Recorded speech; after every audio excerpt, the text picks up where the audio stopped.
This is the screencast for section 10.3, example 4, converting polar to rectangular. So we're talking about equations or expressions of graphs.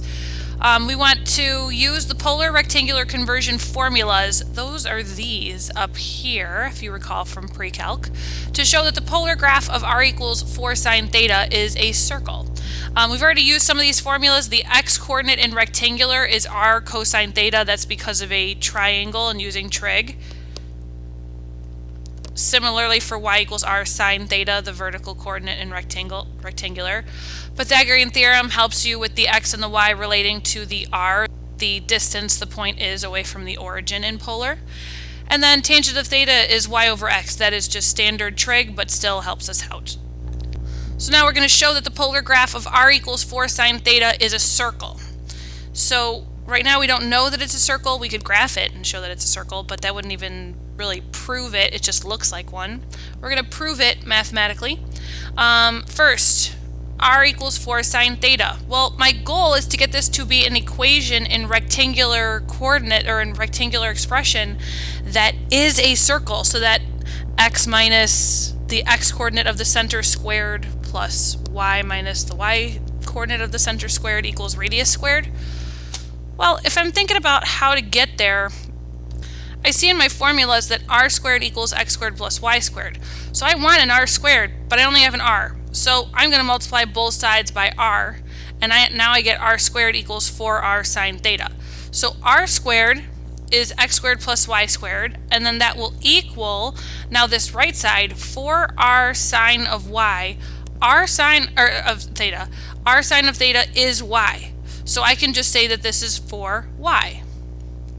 Well, now I see the parts of a circle starting to form, but I have this 4y term on the right that I want to move to the left. So I did that. Now, I don't have this as x minus something squared, which really it's x minus 0 squared, but this y squared minus 4y, I need to complete the square here so that I have y minus the y coordinate of the center of the circle squared. So the term that I need to divide by 2 and then square is this negative 4. So negative 4 divided by 2 squared would be a 4. So I'm going to add 4 to both sides of the equation to complete the square, which means I have x squared, and then this y squared minus 4y plus 4 factors to be y minus 2 squared, and then that will equal our 4 on the right. So now I have an equation of a circle. r equals 4 sine theta is a circle specifically of radius 2 with the center at 0, 2. And you could graph it, of course, to see that for yourself. Then now try problem number 25. In exercise 21 through 30, replace the polar equation by an equivalent Cartesian or rectangular equation. Then identify or describe the graph. Okay, so r equals this messiness. Well, I don't work well with denominators, I don't know about you, so I'm going to first get rid of that denominator. I'm going to multiply both sides of the equation by sine theta minus 2 cosine theta. Then on the left, I can distribute the r. On the right, I just have a 5. So now r sine theta sounds familiar to me. That's y, and then r cosine theta is x. So I can make those substitutions in my next step. Y minus 2x equals 5.